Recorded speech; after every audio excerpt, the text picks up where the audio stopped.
Bueno, estamos en una de las zonas volcánicamente activas en periodo histórico más importantes de la isla. Tradicionalmente para la zona se contabilizan dos erupciones, que son la erupción de 1706, que es la que dio lugar a la destrucción del puerto de Garachico, y la de 1909. Hace unos años Juan Carlos Caracedo hizo una datación de un volcán, que es este que tenemos en la que se llama Volcán de Boca Cangrejo, que con una datación le salía una horquilla de edades que iba de entre 1490 hasta el año 1600. Con esa horquilla de edades, dado que la única descripción escrita que teóricamente había era la de Colón, asignó esta erupción a la que vio Colón cuando su paso durante el primer viaje hacia América. Por tanto, es un volcán que teóricamente pertenece a 1492. De todas maneras, nosotros hemos encontrado documentación del siglo XVIII de un historiador de Canarias, donde habla que la primera erupción histórica de la isla es Boca Cangrejo, y no dice la fecha concreta de la erupción, pero sí que dice el trazado de las coladas, por dónde fluyeron las coladas y hasta dónde llegaron. Con lo cual, evidentemente, estamos ante una erupción histórica que habría que situar después de la conquista de la isla.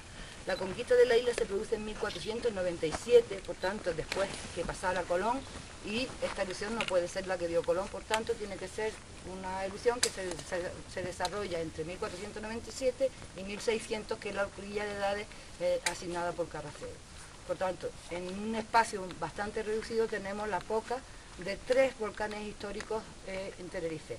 En Tenerife, en total, hay 6 erupciones históricas monogenéticas, que son la primera de esta de Boca Cangrejo, que es del siglo XVI, después estaría la de 1704-1705, que fue una erupción triple que está situada en la otra dorsal de la isla, después estaría la de 1706, que es la erupción de Arenas Negras o de Garachico, que es la que dio lugar a la destrucción del puerto de Garachico, la de 1798, que se produce en el interior de la caldera de las Cañadas, adosada a uno de los flancos de Pico Viejo, y por último la de 1909.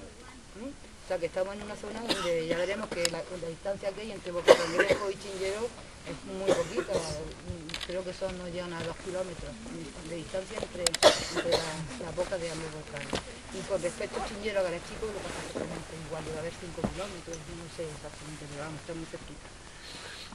Entonces, bueno, pues evidentemente cuando empiezan a producirse los terremotos en esta zona de la isla, la erupción comienza casi un año y medio antes de que se produjera el volcán. Los primeros terremotos no producen alarma, pero a fines de 1908 se produce un terremoto muy importante en Messina, en Italia, que provocó más de 200.000 muertos. Eso se produce el 28 de diciembre de 1909. El 5 de enero de 1908, el 5 de enero de 1909 se produce en Tenerife la primera crisis sísmica asociada también al Chinllero, pero fue la primera crisis sísmica que generó una alarma generalizada entre la población, porque en prensa estaba saliendo continuadamente información sobre el terremoto de Messina. O sea que estaba el ambiente como un poco más caldeado de lo normal y por eso produjo tanta alarma.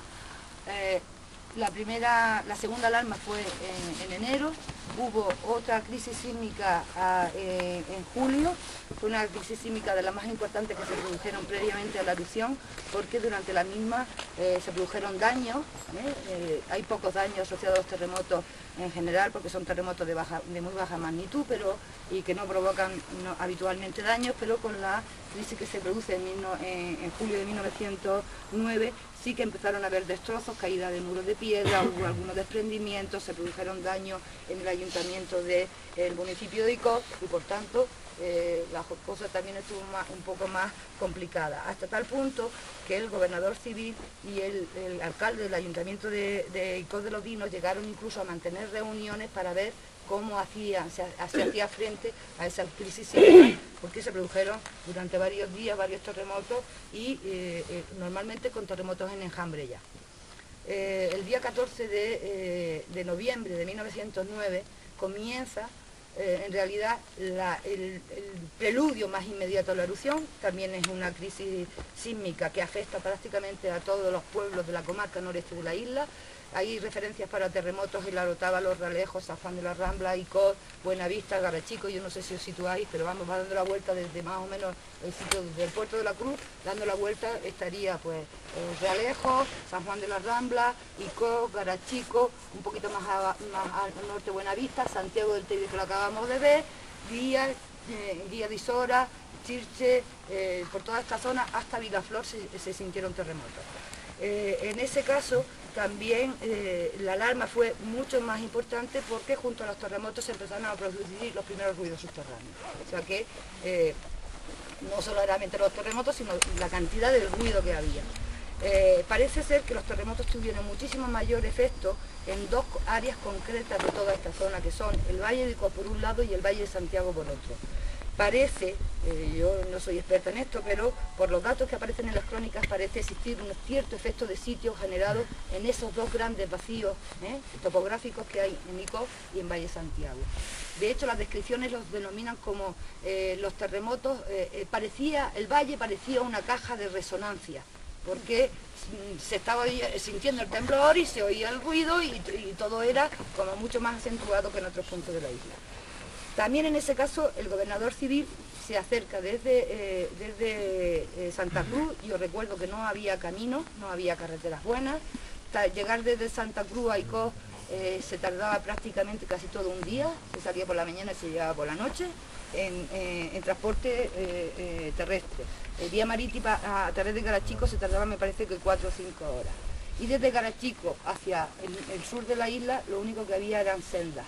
No había prácticamente ningún tipo de comunicación, sino pequeños caminos de cabras y senderos y caminos de mulas, que era por donde la gente transitaba. Justo la zona del Chinllero era una zona de comunicaciones muy importante porque todos los caminos que se producen se llaman caminos que van de Cumbres Costa, que atraviesan la isla desde Garachico hacia la zona de Guía de Isora, pasaban justo por el área del Chinllero. O sea que todos los cruces de caminos estaban en realidad en la zona donde está situado el Chinllero y las coladas del Chinllero. Los que iban a Santiago del Teide y volvían desde Santiago de Santiago del Teide hacia Guía de Isora, Charna, Vilaflor, y los que venían de Icod, Garachico, también pasaban por aquí, por el Llano del Trigo.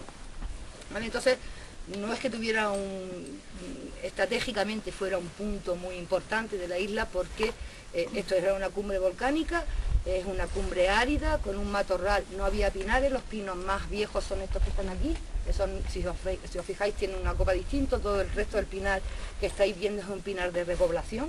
Entonces, lo único que se sacaba de la cumbre se plantaba algún trigo, altramuces, cebada, centeno. De hecho los topónimos de la zona son montaña Poleo, montaña Centeno, que son indicativos del uso que se estaba haciendo. Entre los pinos hoy todavía podemos ver retazos de pequeños bancales que se utilizaban en los periodos de mayor penuria económica y algunas eras donde se limpiaba el trigo y la cebada, ¿no? Era el único uso que se hacía. También había pastoreo, por supuesto, pero no se hacía más uso de toda esta zona. Justo el sitio por donde van a transcurrir las coladas son sitios que están aprovechados no tanto hacia la parte donde se abrieron las bocas, sino un poquito más abajo, por encima de los altos de Vilma. Sí que eran zonas de cultivo, porque eran zonas que se estaban aprovechando. La penuria que había, la penuria económica era enorme, entonces bueno, por la zona no tanto de coladas, pero sí la zona de piroclastos en torno a montaña Vilma, de piroclastos un poco alterados, sí que tenían ya cierto aprovechamiento agrícola, ¿no? El resto de la zona era se consideraba casi un erial. Nosotros vamos ahora a subir un poquito aquí por el doso de Boca Cangrejo y tendremos una visión general del Chinllero al fondo, y ahí os contaré un poco más de lo que pasó durante la erupción, cuándo comenzó, lo que fue sucediendo en la arena. Y todo lo que queráis preguntar, por supuesto. ¿Vale? Lo único, si